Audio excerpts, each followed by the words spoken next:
E vamos tratar dessa vez do tema da família, né? E para o tema da família, eu vou chamar o casal Daniela e Ricardo da CVX de Brasília, que vai moderar a live de hoje. Boa noite, Ricardo. Boa noite, Daniela. Tudo bem?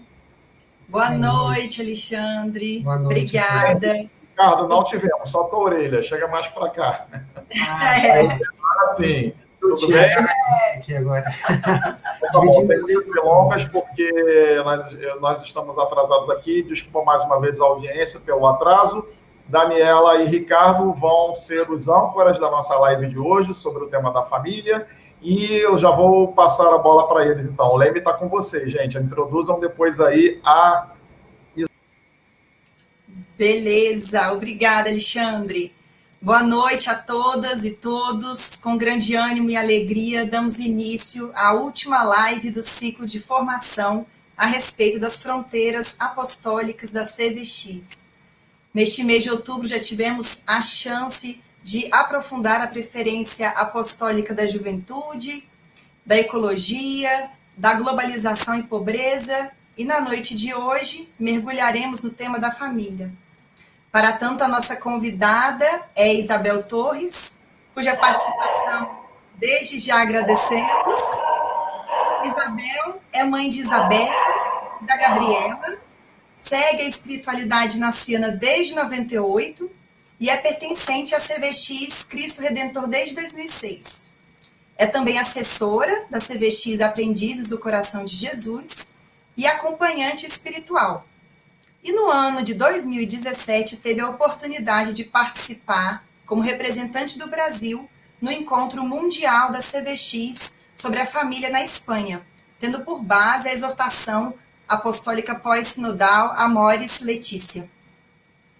Então, muito obrigado, né, Isabel, por estar aqui hoje conosco, né, fazendo a experiência, né, que imagino que você rezou tanto tempo para participar desses encontros, dessas formações, e certamente vai nos brindar com dados importantes, né, da família no nosso país, e de como a nossa espiritualidade pode nos ferramentar para um olhar, um cuidado, enfim, fazendo com que as famílias atinjam, né, os seus altos fins, para que nós, seres humanos, cresçamos e desenvolvamos tudo que possamos, né?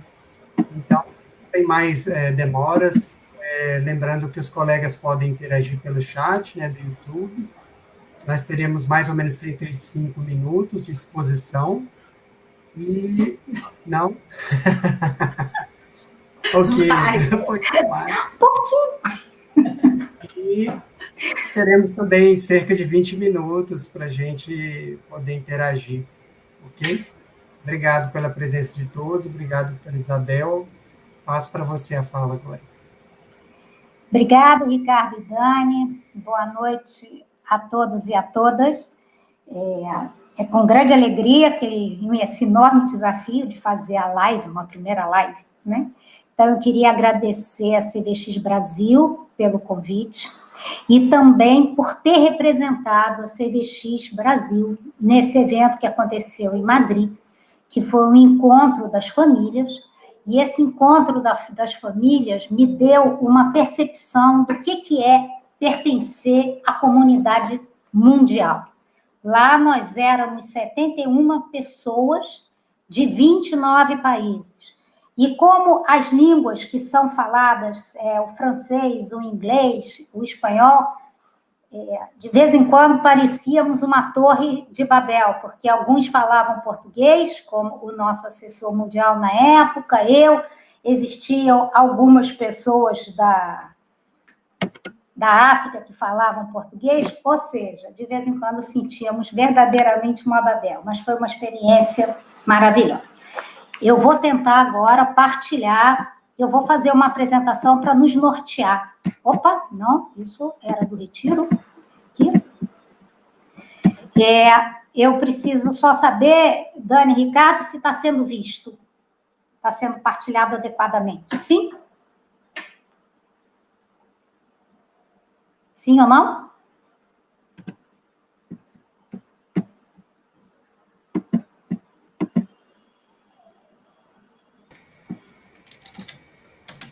Eu preciso saber se está sendo partilhada adequadamente a tela ou não. Isabel, estamos vendo a tela, normal, tranquilo.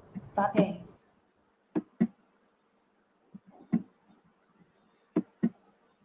Então, nós vamos começar a nossa conversa sobre família, imaginando que todos nós pertencemos a uma família, né?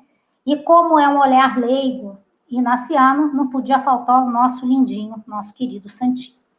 Então, vamos fazer um pouco de memória. Na nossa Assembleia Mundial da CVX, em 2013, a família foi apontada como uma fronteira. E que nós, CVX, deveríamos mostrar abertura, compaixão, respeito e sensibilidade para com as pessoas que pertencem às realidades familiares diversas. Vejam que nós estávamos um pouco antes da Amores Letícia.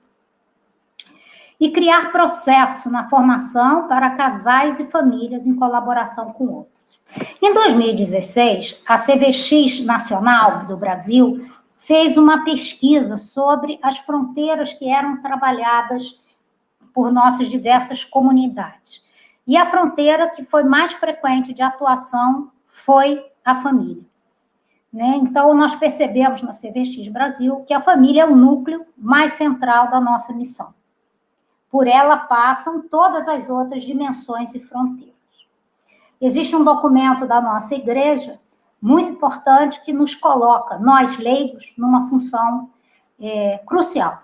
Os leigos são chamados, de modo especial, a tornar presente e operante a igreja naqueles lugares e circunstâncias onde a igreja, só por meio de nós leigos, pode vir a ser sal da terra, como está escrito na Lumen Gentium. Então, agora eu vou torcer para tudo funcionar. Nós vamos recordar uma musiquinha do Padre Zezinho, que talvez de alguns sejam na infância, para mim já foi mais adolescência, que fala sobre questões da família. Isso é algo que foi escrito por ele há 30 anos. Então, para a gente perceber como é possível as questões da família serem sempre atuais. Alexandre, eu juro que eu vou tentar fazer certo, mas não sei se eu vou conseguir. Vamos lá.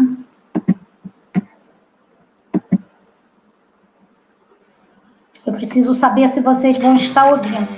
Live Up tem Um minutinho, tanto sabor que que acontece. surpreende. Vamos pular. Live Up. Matando as saudades, né? Vamos voltar aqui para a nossa apresentação. Imagino que muitos lembraram dessa musiquinha. Antes de entrarmos propriamente dito na Amores Letícia, vamos dar uma olhada no último PNAD, que é a Pesquisa Nacional de Amostra por Domicílio, que a última foi feita em 2015 e seria feita agora em 2020, mas por causa da pandemia foi atrasada, né? Vai ser feita daqui para frente.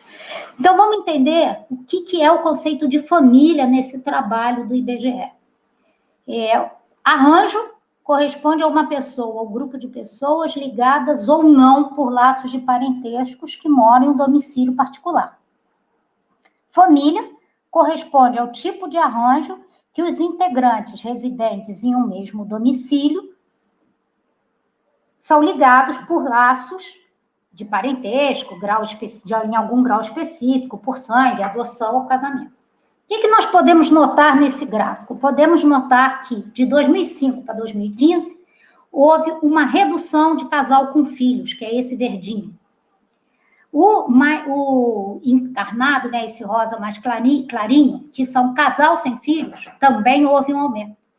Também houve um aumento de moradia unipessoal, que são as pessoas que moram sozinhas. Então, isso já nos dá alguma pista do que está acontecendo com a família brasileira. E algumas coisas nós podemos tirar. Eu vou tirar um pouquinho para a gente conversar rapidamente. Deixa eu ver se vocês conseguem voltar a me ver. Conseguem voltar a me ver? Eu vou parar o compartilhamento aqui. Então, alguns desses dados, nós podemos perceber o seguinte: as famílias começam a mudar de perfil, porque a mulher foi trabalhar fora, porque agora há um controle maior da natalidade, porque o dinheiro está curto, e aí essas decisões sobre o número de filhos começam a ser alteradas. Ou seja, esse perfil foi mudado nos últimos 10 anos, considerando o último 2015, né? Se nós tivéssemos, ano que vem, nós vamos poder saber o que está acontecendo. Mas já vimos que houve uma alteração de perfil. Continuando aqui com a nossa apresentaçãozinha, para a gente poder, que gráficos precisa ser mostrado, senão a gente não consegue. Dá-lhe computador. E aqui a gente pode ver um segundo gráfico, que mostra para a gente o quê? Mostra que houve um crescimento de famílias sem filho e com um filho, houve uma boa redução na família de 2 filhos ou mais. Então, quem está tendo filho está tendo menos filho. E mais gente não está tendo filho, embora sejam famílias. Tá? E outro ponto importante é que a mulher, como pessoa de referência da casa, ou seja, a que coloca o maior dinheiro dentro da casa e aquela que é considerada pelas pessoas da família como a responsável pela casa, aumentou 10 pontos percentuais de 2005 para 2015. Por que falar tanto das mulheres? Não é porque eu sou mulher, não. Mas é porque as mulheres ainda não têm todos os seus direitos equiparados aos direitos dos homens. E isso afeta a formação das famílias. Então, parece piada, mas é verdade, em 2015, a Caixa Econômica, magnanimemente, começou a oferecer a possibilidade de mulheres casadas terem conta no banco, desde que o marido autorizasse. Em 32, Getúlio autoriza as mulheres a votarem, mas elas ainda não podem ser candidatas. De 37 a 45, na época do Estado Novo, foi baixado um decreto que proibia às mulheres uma série de práticas de esporte. Por exemplo, o judô, entre elas. Apenas em 1979, esse decreto foi revogado. Como ele foi revogado? Todas as atletas do judô brasileiro, numa competição internacional na Argentina, se inscreveram com o nome masculino. E aí foi aquele vexame e foi um corre-corre para suspender esse decreto. Em 62, foi criado o Estatuto da Mulher Casada, que, embora o nome não seja muito bom, mas foi muito importante esse estatuto. Passou a permitir a mulher poder trabalhar fora sem pedir autorização para o marido. Passou a permitir com que a mulher pudesse receber herança, mas o mais importante, que ela pudesse ter a guarda dos filhos se ela se separasse, porque até então a guarda era do homem. A mulher só ficaria com a guarda das crianças se o homem abrisse mão. Em 77, finalmente, nós temos a lei do divórcio aprovada no Brasil, o que tirou da marginalidade um mundo de famílias desquitadas que viviam desamparadas, não tinham direito a nada, não tinham direito à pensão, não tinham, os seus filhos, muitas das vezes, não tinham direito ao nome do pai, não tinham direito ao seguro, não tinham direito à herança.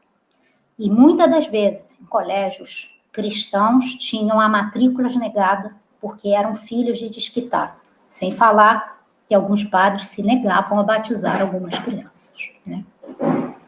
E nesse mesmo ano, acontece uma coisa bem significativa, que a Raquel de Queiroz assume a primeira cadeira na Academia Brasileira de Letras.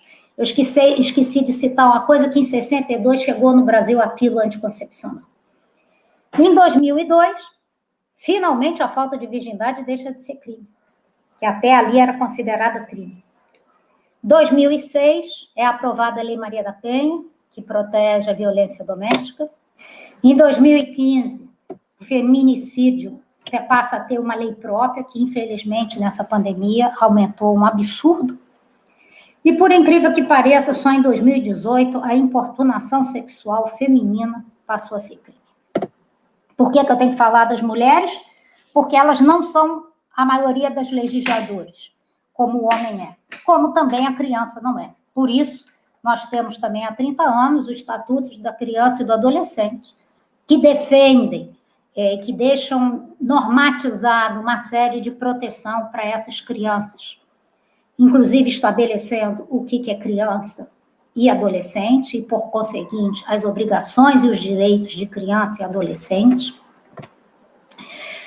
Também é muito importante porque fica claro o que a família, o que o Estado tem por obrigação oferecer a essas crianças e adolescentes. E eu destaquei algumas coisas que são muito importantes, que ao meu ver são muito importantes, né? Que é a proteção à vida e à saúde das crianças e dos adolescentes. Existem artigos específicos para isso.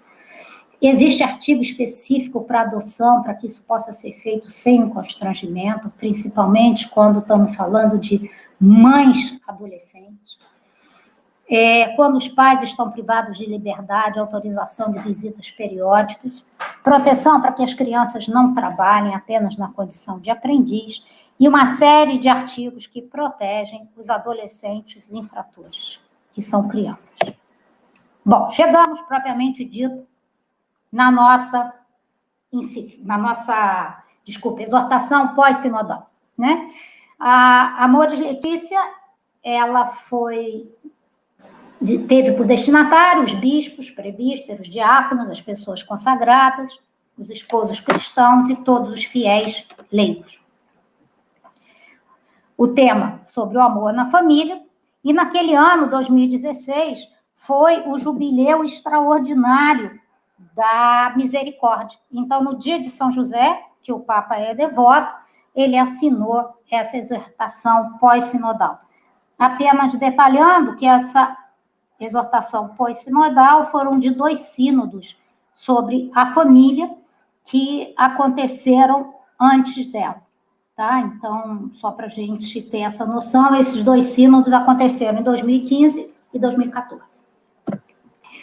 A exortação está dividida em 9 capítulos, nós vamos destacar alguns artigos, mas o cerne é o seguinte: não existe um único formato de família, devemos acolher os vários formatos de família, e o que realmente conta é o amor. Então, agora eu peço um pouquinho de paciência para vocês, mas eu vou passar alguns artigos destacando, né? Então, o artigo 5º, eles nos chamam a atenção para que seja estimulado a apreciar os dons do matrimônio e da família, e a manter um amor forte, cheio de valores, como a generosidade, o compromisso, a fidelidade e a paciência. E, em segundo lugar, porque se propõe encorajar todos a serem sinais de misericórdia e proximidade para a vida familiar, onde esta não se desenrole perfeitamente ou não se desenrole em paz e alegria. Então, cada um sabe se isso só acontece no Polo Norte ou se acontece aqui no Rio de Janeiro e pelo Brasil. A família é o lugar onde os pais se tornam os primeiros mestres da fé para seus filhos, portanto, ele estimula muito o exemplo. Os pais têm o dever de cumprir com seriedade a sua missão educativa. Então, ele coloca muito claramente o que significa esse verbo honrar, né, do mandamento honrar pai e mãe.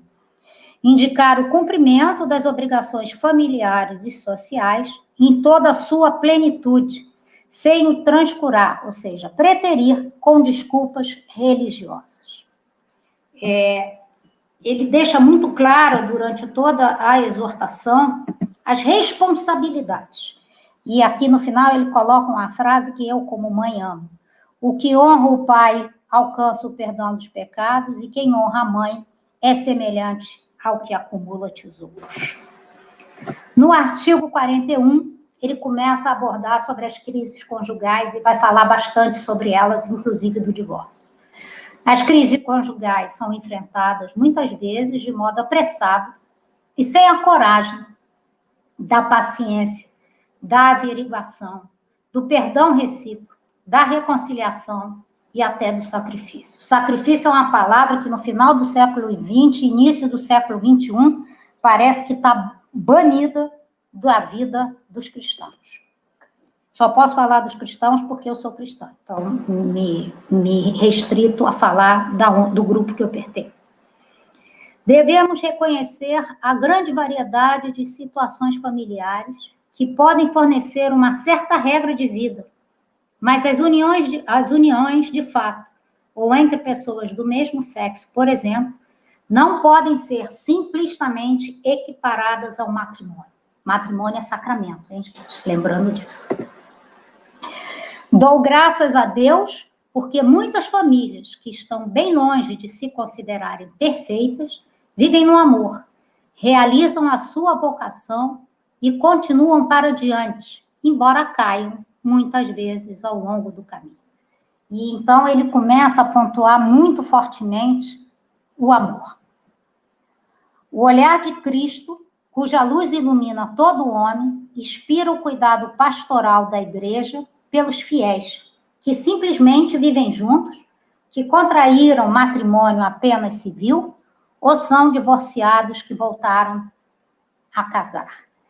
Então, essa exortação, ela veio para estimular uma nova pastoral na nossa igreja, uma nova pastoral familiar, que dê atenção à formação da família e à sua manutenção, seja em que formato for.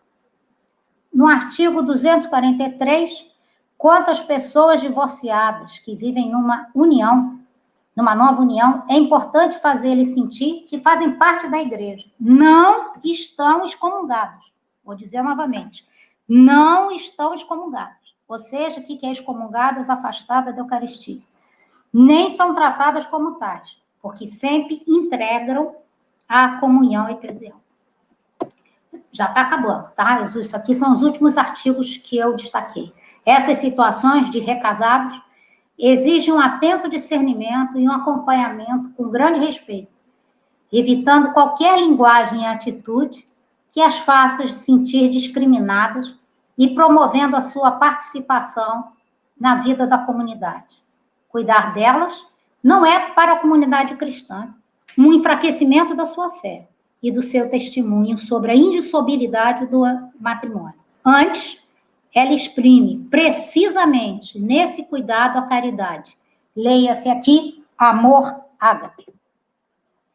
No 246, a igreja, embora compreenda as situações conflituosas que devem atravessar os cônjuges, não pode cessar de ser a voz dos mais frágeis, os filhos, que sofrem muitas vezes em silêncio. E aí o Papa dedica vários artigos sobre os filhos, a consequência nos filhos dessas separações. Pergunto-me se não nos entorpecemos também relativamente às feridas da alma das crianças. Sentimos-nos nós o peso da montanha que esmaga a alma de uma criança nas famílias onde se maltrata e magoa, até quebrar o vínculo da fidelidade conjugal? Continuando sobre as crianças. Tais experiências molestas não ajudam essas crianças a amadurecer para serem capazes de compromissos definitivos. Por isso, as comunidades cristãs não devem deixar sozinhos pais divorciados que vivem numa nova união. Pelo contrário, devem integrá-los e acompanhá-los na sua função educativa. O Papa ele coloca em vários artigos essa preocupação, o reflexo que isso pode dar nas nossas crianças e jovens, e nós estamos vendo isso, a dificuldade que existe em assumir compromissos definitivos. Parece que essa palavra também é uma palavra tão desagradável quanto sacrifício. E, por último, o divórcio é um mal, e é muito preocupante o aumento do número de divórcios. Por isso, sem dúvida, a nossa tarefa pastoral mais importante relativamente às famílias é reforçar o amor e ajudar a curar as feridas para podermos impedir o avanço deste drama no nosso tempo. Bom, agora a gente vai conversar um pouquinho, e aí não precisamos ali do slide, sobre alguns modelos de famílias na Sagrada Escritura. Então, uma coisa que é importante lembrar, que Deus é fiel à aliança sempre. Entretanto, nós nem sempre somos fiéis. E no artigo 31 da Amoris Laetitia, o Papa destaca isso para nós. Deus é trindade em comunhão de amor. E a família é o reflexo vivente. Então, vamos lá. O primeiro exemplo que nós temos é Adão e Eva. O que a gente dá de cara logo, rezando Adão e Eva? Um fraticídio, Caim e Abel. Mas Deus é fiel e dá uma nova descendência através de Sete. Depois, vamos andando, encontramos Abraão. Deus promete a Abraão que ele vai ter uma descendência numerosa quanto os grãos de areia. Sara não aguenta o tempo de espera de Deus, atropela esse tempo, oferece a Agar, sua escrava egípcia, para que Abraão gere uma descendência que nascerá nas suas coxas, e aí nasce Ismael. Quando Ismael está com 10 anos, mais ou menos, Sara fica grávida de Isaac. E aí começa a confusão, até que Sara consegue que Abraão expulse Agar. E essa confusão vem até hoje, os árabes descendendo de Ismael e os judeus de Isaac. Aí esse mesmo Isaac casa com Rebeca. Rebeca é aquela que faz um golpe com o filho mais novo, porque Rebeca deu à luz a Esaú e Jacó. Esaú era o primogênito, eles eram gêmeos, mas Esaú era o primogênito. Naquela época, quem nascia primeiro era o primogênito. E ela dá um golpe junto com Jacó, de tal forma que Esaú vende a primogenitura, ela fantasia Jacó de Esaú, o Isaac já está meio cego, e Isaac dá a bênção de primogenitura para Jacó. Esse mesmo Jacó teve 2 esposas, Lia e Raquel, e 2 escravas, Bala e Zelfa. Porque Benjamim, que é o último, ainda não tinha nascido, que é o filho de Raquel, o outro filho da Raquel, que é o José, foi vendido pelos irmãos. Então, também uma confusão boa. Davi seduz Betsabeia e manda o marido de Betsabeia para a ponta de lança lá na guerra para morrer. O filho que nasce dessa traição, nasce e morre. Depois vem Salomão. Salomão, por sua vez, tem 700 esposas e 300 concubinas. Continuando, vamos para a última família, a família do maior nascido de mulher, que é João Batista.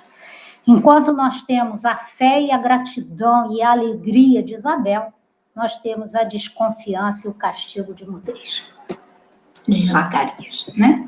Mas aí, nós podemos agora nos apoiar com a graça de Deus na Sagrada Família, né? Que a Sagrada Família é o nosso modelo de família. E aí nós vamos ver, quando a gente fala que a Sagrada Família é modelo de família, como às vezes a gente fala isso sem entender, sem se dedicar muito a entender isso, né? Então vamos lá. Ela é a nossa referência de relações de amor, confiança e fé em Deus. Então Maria, uma jovenzinha, bem jovenzinha, fica grávida sem marido. Corria o risco de ser apedrejada. Mas a sua confiança e a sua fé são maiores do que o medo. José, que tem uma noiva grávida de alguém que não é dele, não entende, mas dorme. Dorme e tem o simbolismo de quem confia. E nisso que dorme, ele consegue receber uma mensagem, um entendimento de que aquilo que está acontecendo vem de Deus. Não sei bem ao certo qual profundidade que ele entendeu, mas foi o suficiente para ele se abrir ao novo, para uma aventura inimaginável, porque o amor que ele tinha por Maria e por Deus o fortalece nessa empreitada. Eu tenho uma amiga que rezava, Nossa Senhora de Nazaré providencia o meu José. Acho que muita gente já deve ter rezado isso. Jesus é filho único, tanta gente critica filho único, né? É filho único, e é o nosso modelo de ser humano, é o nosso Salvador e Senhor. Como nós estamos falando sobre um olhar inaciano, eu não podia deixar de citar Padre Arruda, esse modelo de humildade. E ele tem uma alocução que ele está fazendo à companhia, que eu recortei um pedacinho, que se chama Jesus Cristo Modelo. Senhor, meditando nosso modo de proceder, descobrir que o ideal do nosso modo de proceder é o teu proceder. Por isso, fixo os meus olhos em ti, os olhos da fé, para contemplar tua figura iluminada, tal como aparece no Evangelho. Continuando com a Sagrada Família, vamos ver agora o que essa família viveu. Essa família foi migrante. Saiu de Nazaré e foi parar em Belém. Como diz Santo Inácio, piedosamente, com um burrinho, uma vaca e uma criada. Mas isso é piedosamente na contemplação de Santo Inácio. Depois é uma família imigrante. Tem que fugir para o Egito, porque Herodes o Grande quer matar um menino. E aí o Santo Padre também aborda isso no Amor de Letícia, no artigo 30. Cada família tem diante de si o ícone da família de Nazaré, com o seu dia a dia, feito de fadigas, até de pesadelos, como quando teve que sofrer a violência incompreensível de Herodes, experiência que ainda hoje se repete, tragicamente, em muitas famílias de refugiados, descartados e inermes. Então, a gente lembra muito o que o Papa tem falado sobre os refugiados. E aí, depois, volta para Nazaré e começa tudo de novo. E, por fim, Maria fica viúva. Isso deduzimos porque José já não aparece mais. E aí, essa viúva com um filho, lá pelas tantas, o filho diz, vou partir, vou para a vida pública. Quem cuida da mãe? Quem ficou cuidando dessa viúva? Lembra que Jesus traz à vida novamente o filho da viúva de Naim, para que ela tivesse quem cuidasse dela. Mas, novamente, Padre Arrupe nos dá uma luz. Porque tu és a grande segurança, o grande seguro do inseguro. Então, Maria tem uma confiança em Deus e Jesus no seu Pai, que a vida segue. Não vai dar tempo de ouvir a segunda parte da musiquinha, então nós vamos passar direto para o olhar mais próximo. Santo Inácio nos ensina a rezar como? Quando a gente vai rezar o pecado, Santo Inácio ensina a gente a começar a rezar lá longe. Primeiro nós rezamos o pecado dos anjos, depois nós rezamos o pecado dos primeiros pais, depois nós rezamos o pecado mortal até chegar em nós. Então, agora, chegamos em nós. Como é a nossa família de hoje? A minha família é o seguinte, eu sou divorciada e a provedora do lar. Eu tenho 2 filhas, uma de 24 anos, médica veterinária, uma de 20 que estuda matemática. Quando eu me divorciei, a de 24 tinha 6 e a de 20 tinha 2. Eu tenho 2 mães, uma mãe biológica, que foi para Juntos de Deus tem 1 ano, e uma mãe que me criou. E eu tenho um pai de 97 anos, lúcido, fantástico, maravilhoso, que se resgatou como avô à sua paternidade. E vocês? Como é que é a família de vocês? Normalzinha? A essa altura, novo normal? É isso que Santo Inácio nos ensina. A gente vai do mais longe, vai caminhando, vai nos preparando até chegar na nossa realidade. Mas Amor de Letícia também tem algo a nos dizer nesse momento. Amor de Letícia, no item 31, diz o seguinte: o bem da família é decisivo para o futuro do mundo e da igreja. Inúmeras são as análises feitas sobre o matrimônio e a família, sobre as suas dificuldades e desafios atuais. É salutar prestar atenção à realidade concreta, porque os pedidos e os apelos do Espírito Santo ressoam também nos acontecimentos da história, através dos quais a igreja pode ser guiada para uma compreensão mais profunda do inexaurível mistério do matrimônio e da família. Então, agora, vamos voltar aqui rapidamente para o compartilhamento da nossa tela, para a gente ver algumas palavrinhas que podem nos levar a alguma reflexão. Então, temos aqui essas realidades estão presentes em nós, relações de amor, de tolerância, de paciência, serviço, oração, esperança, partilha. Atenção à realidade que é nova, mas é verdadeira, embora diferente. Desenvolver um sincero acolhimento a todos. Afinal, todos são criaturas de Deus, amadas e muito amadas. Se eu amo a Deus como pai e mãe, eu faço a seguinte pergunta: como é que eu posso não amar ao próximo como meu irmão e minha irmã? Será que ama a Deus como pai e mãe? Não propagar preconceitos, comentários, olhares, gestuais. Procurar conhecer os novos arranjos familiares, me colocando na posição do outro.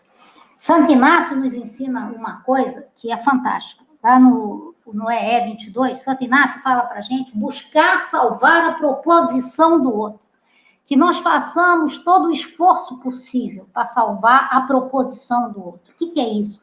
É buscar o que tem no outro, que o outro está pensando, que o outro está querendo proceder. Ou seja, coração aberto e diálogo. E nós somos seres de relação. Que relação que nós temos? Temos uma relação filial com Deus, temos uma relação de irmão próximo, temos uma relação de verdade conosco mesmo, com a nossa autoestima, e uma relação de senhorio com as coisas. Porém, quando essas relações se adoecem, eu posso ter uma relação rebelde com Deus, uma relação opressora com o próximo, uma relação de mentira para comigo mesmo, e eu não sei se é pior, mas é horrível, ser escravo das coisas. Então, aqui, essas figurinhas eu aprendi nisso no Retiro Inaciano.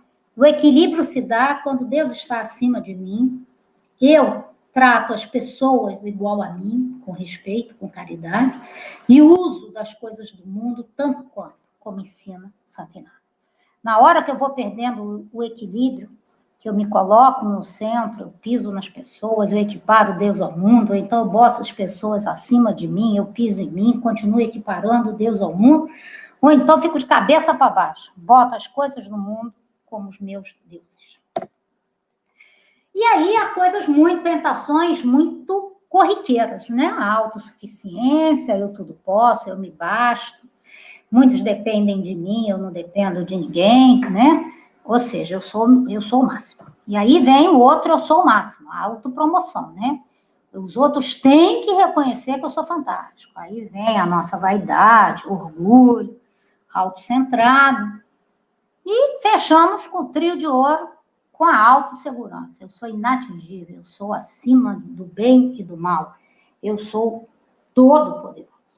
Então, pode parecer estranho a gente falar de pecado, mas vamos olhar pecado como a palavra grega, armátia, né? Que ela tem mais a ver com o perder alguma coisa, tomar um caminho errado e, de modo figurado, trapacear com o nosso próprio destino.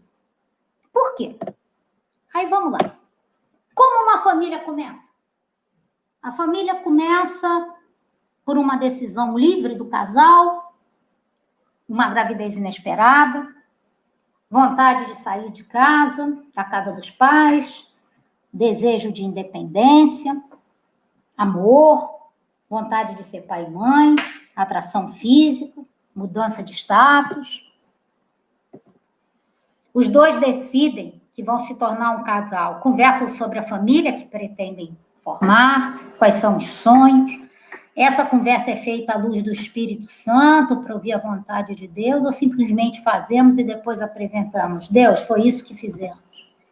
O casal conversa sobre valores éticos e morais. O que é fidelidade para mim? O que é fidelidade para o outro? O que é compromisso para mim? O que é compromisso para o outro? que é esforço para mim, o que é esforço para o outro. Fala-se sobre educação de filhos, limites e liberdade, vai tratar com homeopatia, alopatia, vai para a escola cristã, vai para a escola laica, vai tomar vacina, não vai tomar vacina. Como é que é essa conversa? E depois que tem filhos, fazem uma avaliação para poder irem corrigindo. As tarefas dos filhos são divididas lá desde o iniciozinho. A habilidade que cada um tem, o outro valoriza e elogia, reconhece o esforço do outro. Os gestos de carinho e atenção entre o casal são preservados. Com o passar do tempo de convivência e com a chegada dos filhos, continuam a namorar, a se curtirem.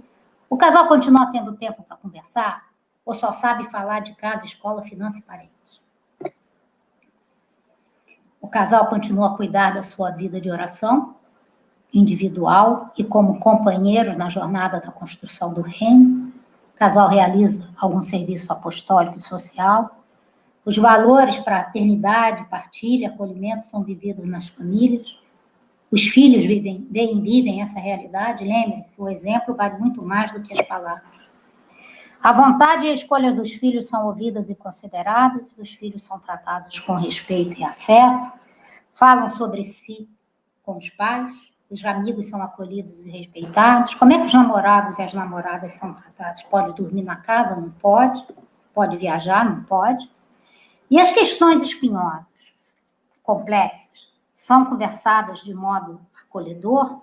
Drogas, álcool, abuso, corrupção, roubo, violência, más companhias, morte. E os problemas são partilhados entre todos para se buscar uma solução conjunta? Desemprego, dificuldades financeiras, brigas familiares. Então, nosso último slide, eu partilho um regime alimentar que eu recebi num retiro alguns anos atrás e que me fez muito bem.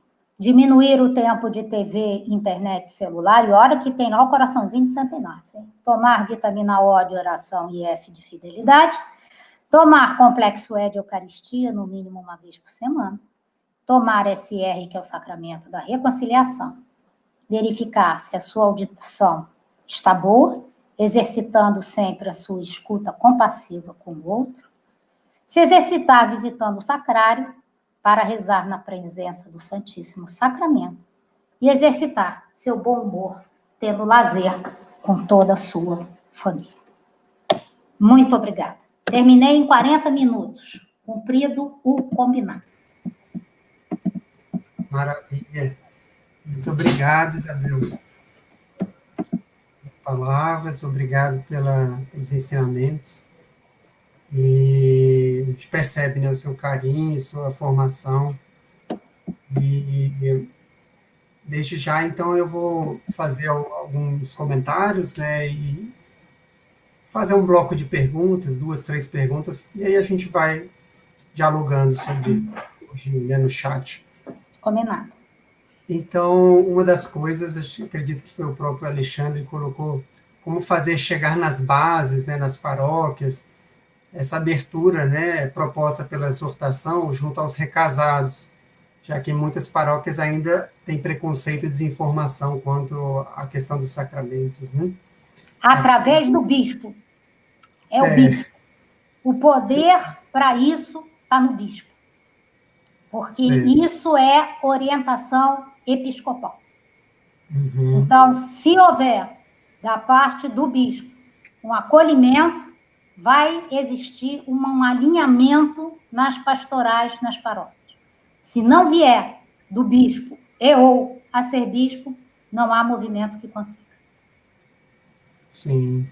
E cabe ao leigo também questionar e levar claro. Embasamento, né, e fazer sempre. É o seu direito, né? Sempre. Mas é porque as aberturas da pastoral da família, a pastoral da família é algo estruturado pela diocese ou pela arquidiocese.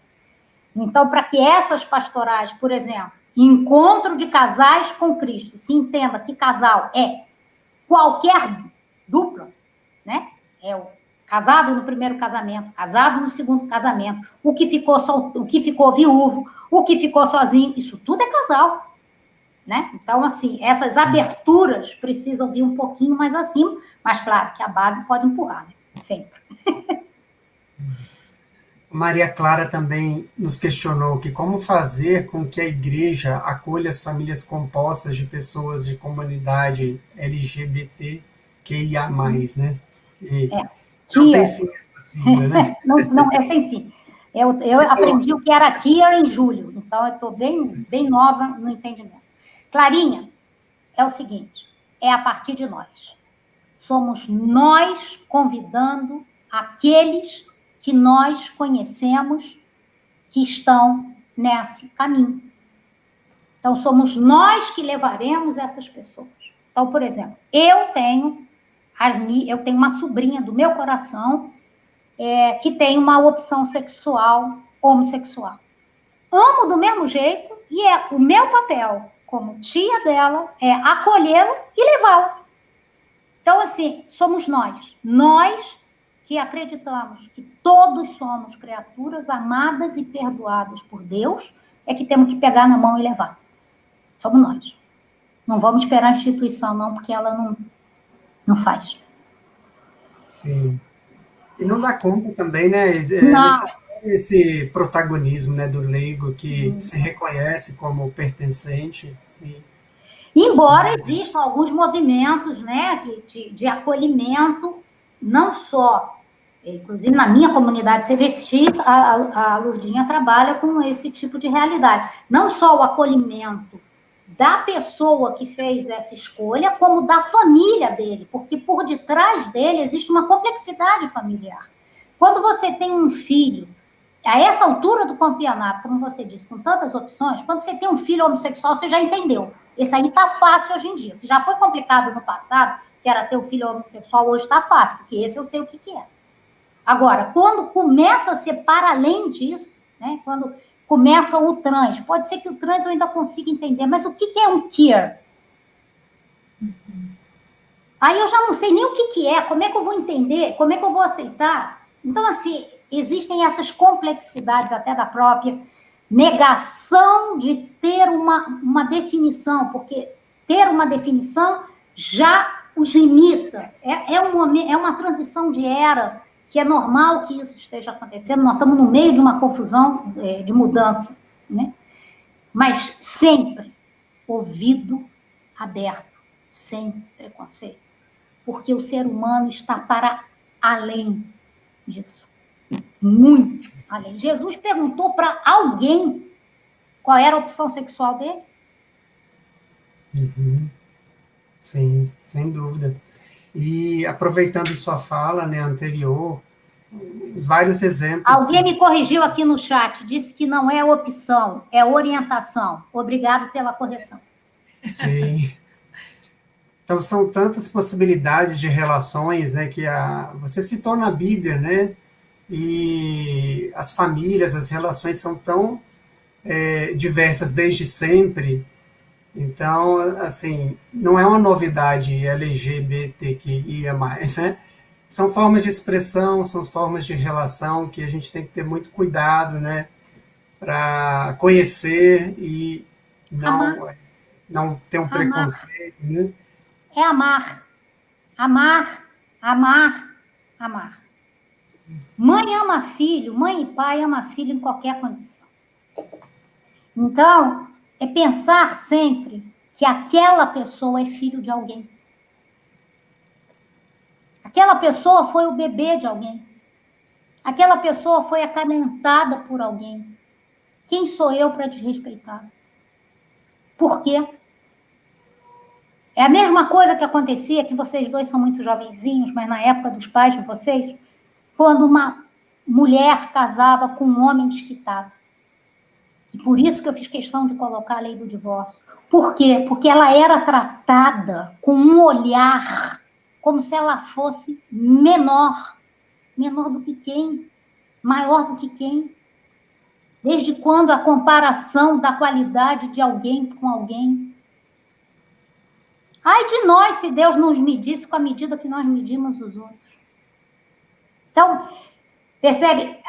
Cada época tem o seu jargão de preconceito. Como agora corrigiu o meu amigo aqui, qual é a palavra que não é opção, gente? É Orientação. orientação, né? Agora nós estamos nesse foco, momentaneamente nós estamos nesse foco, mas nós já tivemos do desquitado.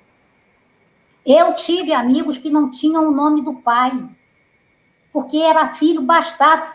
Fazia 10 anos que vivia já com a mãe, mas era filho bastardo, porque não tinha reconhecimento, porque o pai era casado. Só foi ter o nome quando a gente já estava na faculdade que ele foi ter o nome do pai. Então, cada época traz a sua carga de sofrimento. Então, nós, cristãos, temos a obrigação de aliviar qualquer carga de preconceito. Existem dificuldades, claro. Nós estamos falando de sexo, de escolhas de sexo. Mas e o negro? O mulato? O índio? O boliviano? O peruano? O andino? Vai chegar em casa a sua filhinha, lourinha, de olhinho verde. Vamos imaginar namorando um andino. E aí? Tá bom? Deve estar. Se o cara for correto, deve estar ótimo. A mim não vai fazer diferença. Mas para muita gente pode ser que faça. Então, é isso. O que o Papa nos traz na Amoris Laetitia é a possibilidade de amar as famílias, sejam elas como forem, mas que elas sejam recanto de acolhimento, amor, compreensão. Por quê? Porque é o que se vive na família que se reproduz fora. Na sua próxima família, no seu trabalho, nas suas relações éticas, nas suas relações morais. Então, assim, teoricamente, rezamos para que os nossos filhos sigam o caminho de Deus. O caminho de Deus não é ser rico. O caminho de Deus não é ser poderoso, porque o que nós seguimos foi parar na cruz. A vida é dura, mas é o caminho para chegar na salvação. Pela encíclica, ou pela exortação, Isabel, há uma nítida assim, ampliação do olhar, né, do Papa das famílias, assim, ante a estreiteza, eu acho, de alguns olhares comuns, né? Então, essa ampliação, que a perfeição não é um ideal, né? O importante que é o amor que existe ali, né? Existe um padre jesuíta que escreveu um texto falando a diferença entre perfeição e santidade. Jamais seremos santos, se não quisermos. Agora, perfeitos não tem a menor possibilidade, porque não temos nunca. Santo já está difícil, agora perfeito joga fora, porque perfeito é só Deus. Então, o que o Papa está preocupado em nos mostrar, e acho que todos nós que estamos envolvidos em querer uma sociedade melhor para nós, para os nossos filhos, para os nossos netos, nossos sobrinhos, nossos amigos, é querer respeito, é querer carinho, é querer acolhimento. É aquilo que eu coloquei no último slide, escuta compassiva. Eu não sou muito chegada na palavra empatia, não, mas ela anda na moda. É você poder se colocar no lugar do outro, é sentir é ter a compaixão. Então, se você não tiver essa percepção de que o outro traz uma realidade para além da opção, não é opção, meu Deus, tá difícil essa palavra de eu aprender ainda. Orientação, que está para além da orientação sexual, que está para além da cor da pele, que está para além da nacionalidade. Se eu não conseguir olhar o que Deus olha nele, como é que eu vou amar? Então, é esse olhar cristificado que a gente deve buscar cotidianamente, dioturnamente, com muita oração, com muita inspiração do Espírito Santo, para ficar calada quando não conseguir e para ofertar quando conseguir acolher. É difícil, porque às vezes a gente vem com os nossos preconceitos lá de 1900 e nada da infância, que veio da família, que veio de ouvir, que veio da escola, que veio de uma... Enfim, que veio. Mas nós temos a opção de mudar quando? Hoje. O dia de hoje me permite fazer escolhas diferentes para que eu seja diferente a partir de hoje. Eu não preciso condicionar a minha mudança a nada. O que Jesus dizia?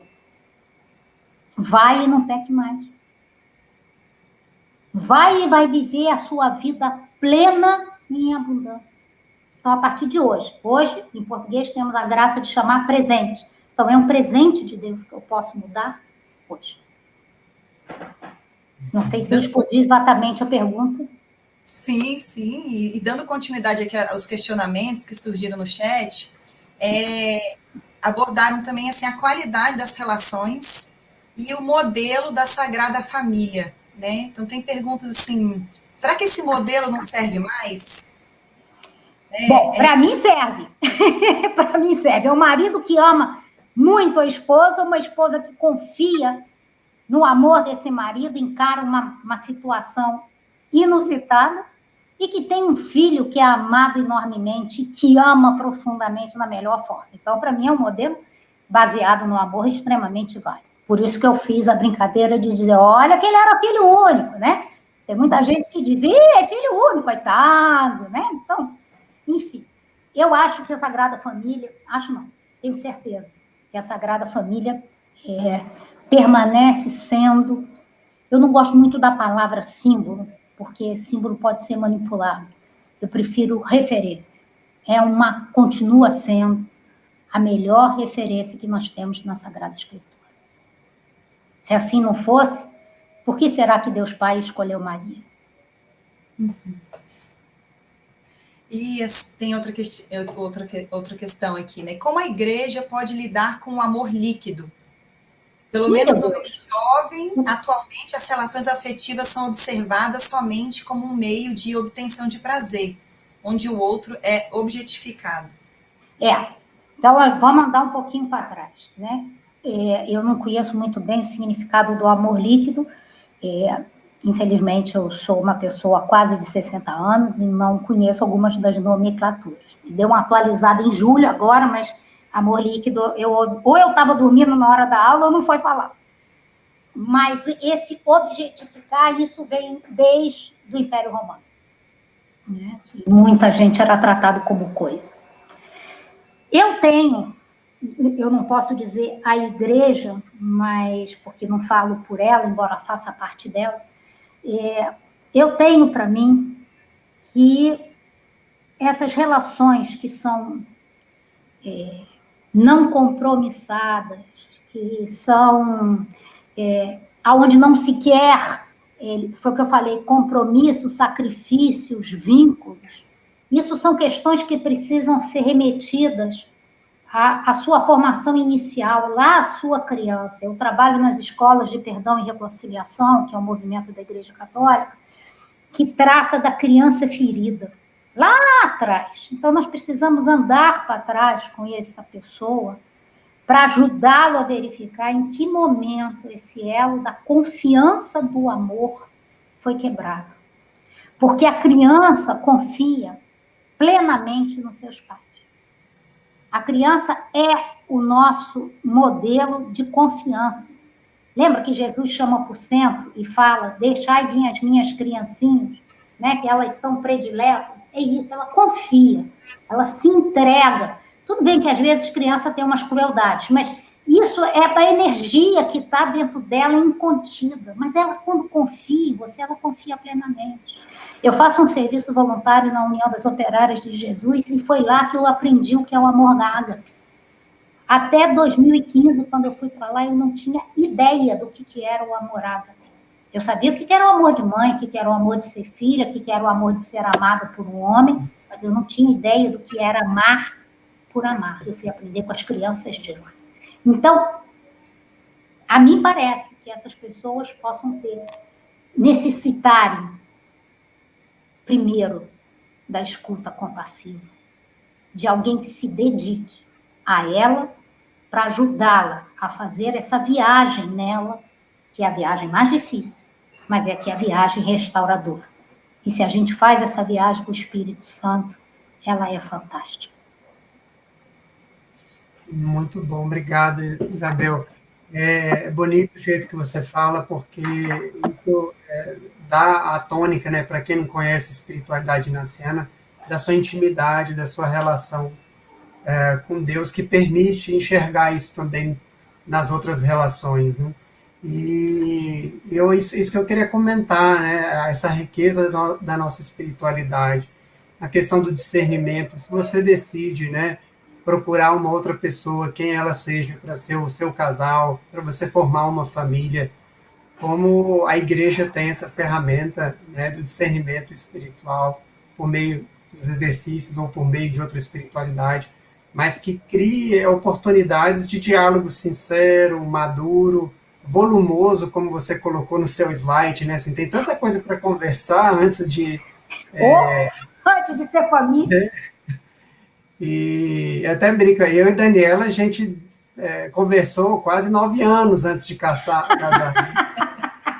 Tivemos essa oportunidade. Quase acabou o assunto.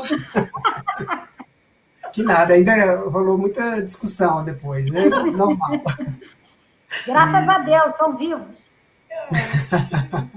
Então, eu queria que você falasse um pouco sobre isso, a importância desse discernimento, da vocação, né? Para a família, para a educação. Santo Inácio é um sujeito fantástico, né? Eu sou fã de bandeirinha. Santo Inácio, ele teve na elaboração dos exercícios espirituais, né? E ele dizia que Deus o guiava como a um menino pela mão, né? Ele nos deixou dois conjuntos de regras, que se chamam regras de discernimento da primeira semana, que não vem ao caso que seja, e regras de discernimento da segunda semana, que não vem ao caso que seja. No primeiro bloco de regra, muito simplificadamente, ele nos ajuda a identificar entre as nossas escolhas, possibilidades, decisões, entre aquilo que é bem e aquilo que é mal. Veja, Santo Inácio não há moralismo de certo ou errado, bom ou ruim. Não. É aquilo que me leva para o bem. O que é o bem? Aquilo que me aproxima da vontade de Deus para mim. E o que é o mal? Aquilo que me afasta da vontade de Deus para mim. Então, os discernimentos da primeira semana, eles basicamente é você olhar e apresentar para Deus que te ajude a se desapegar do seu desejo, do seu querer, e perguntar a ele, Senhor, em que eu ajudo mais a construir o reino? Pelo A ou pelo B? O problema é o seguinte, perguntou, vai ouvir. E aí vai ter que decidir, vou fazer ou não. Muita gente prefere não perguntar. Foi aquilo que eu coloquei. Eu não pergunto, faço e depois dou para ele. Senhor, resolve esse problema que deu ruim. Entendeu? Então, essa é uma questão. Perguntou, vai ouvir. E o segundo bloco de decisão já é quando eu estou numa situação diferente, onde eu já passei por essa primeira etapa. A nossa vida vai da primeira para a segunda, tá? O tempo inteiro. Não é porque passei pela primeira, não vou voltar. Não, vou voltar o tempo inteiro. Eu oscilo as situações da minha vida. E quando eu estou no segundo bloco de orientações, eu vou perguntar para o senhor, já não é mais o grosseiro entre o bem e o mal. É o que o Santo Inácio nos diz, o bem maior, o tal do famoso magis. Então, eu vou ter nas duas opções, Senhor, o que me leva para a construção do reino. Porque as duas coisas podem ser boas. E aí eu tenho que prestar muita atenção em sutilezas. Tem uma figurinha que existe na internet, que é um lobo, todo vestidinho de cordeiro, só aparece o fuzilzinho assim do lobo, e ele está lá todo disfarçado de cordeiro. Eu perceber se isso que eu estou decidindo tem o início, o meio e o fim encaminhados para Deus. Ou seja, que são para o bem. Se eu tiver alguma dúvida, pode parar. para aí, porque já tem que verificar com mais calma se tem ali um lobo enfiado em pele de cordeiro. Porque o que Santo Inácio nos orienta é início, meio e fim tem que ser ordenado por bem para a construção do reino, para o serviço do reino. E nem sempre é o que eu quero, nem sempre é fácil, nem sempre vai ser prazeroso, mas vai ser muito bom seguir a vontade de Deus. Vai dar uma alegria quando a gente faz o que Ele pede e com certeza dá certo. Essa é a indicação. Quando a gente segue a vontade de Deus, dá certo. E quando a gente acha que dá errado, tem que lembrar da cruz. A cruz não deu errado. A cruz permitiu ao absurdo da ressurreição. Então, quando a gente... Porque é esse que a gente não segue um senhor de palácio. A gente segue alguém que não foi julgado, alguém que foi expulso do templo, alguém que foi expulso do império, pregado na cruz, fora dos muros, morto, mas, perante esse absurdo da maldade humana, Deus o ressuscitou. E essa é a nossa fé. Então, dureza vai ter. Ou quando ele fala, o filho do homem não tem onde deitar a cabeça. Não queria um travesseiro de pluma gostosinho? Ah, queria. Ele queria. Ele era homem que nem eu, que nem você. Mas não tinha. Então, era dureza de uma pedra mesmo. E vamos que vamos, porque fazer a vontade de Deus é bom. Não tinha amigos? Não era divertido? Não se divertia? Não era amado? Tem declaração maior de amor do que a amizade que ele tem por Lázaro? Que chora pela morte de um amigo. Quem aqui de nós já não perdeu um amigo? Não sabe qual é essa dor? Ele viveu essa dor. Mas, depois foi fazer banquete. É um Deus da alegria. É um Deus da alegria. Da dureza, mas da alegria. Sim, e da profundidade, né? Então, assim, essas ferramentas, essas regras todas que você tão brilhantemente nos brindou agora, né? Se ela serve de régua para me relacionar com Deus e relacionar comigo, como você falou, isso do ponto de vista da família, do relacionamento com o outro, né? Esse é um caminho, né? Uma metodologia e é também um caminho para que a gente crie relacionamentos profundos, sólidos, né? Duradouros, comprometidos. Né? Sim. Quer dizer, que os que seguem a espiritualidade iniciada devem ter os seus acompanhantes, né? Os seus acompanhantes espirituais, justamente para que eles possam ter a oportunidade do confronto, aonde você pode partilhar as suas dificuldades, as suas orações, nos seus entendimentos, né? E tem uma coisa muito importante na espiritualidade inaciana, é o reconhecimento de que somos criaturas amadas e perdoadas. Isso nos dá uma confiança nesse Deus misericordioso, que não é um Deus que está preocupado no que eu fiz de errado. Ele está preocupado no que eu ainda posso fazer de bom, o que eu ainda posso servir para a construção do reino. Ele está preocupado que eu tenha uma vida plena, que eu tenha a alegria de viver. Ele gostava de passear, não é? A Sagrada Escritura nos diz alegoricamente que ele gostava de passear no paraíso com Adão. Se Deus não gostasse da terra, não gostasse da humanidade, não tinha mandado a segunda pessoa para cá. Então, a oração, essa é a humildade, de nos entender criatura, e que, portanto, através da oração, que é a nossa conversa com Deus, é aonde eu posso estabelecer a minha confiança.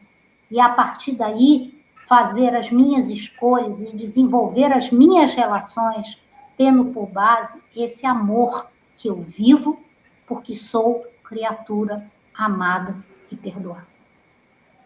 Não sei se foi isso que você perguntou, mas tentei.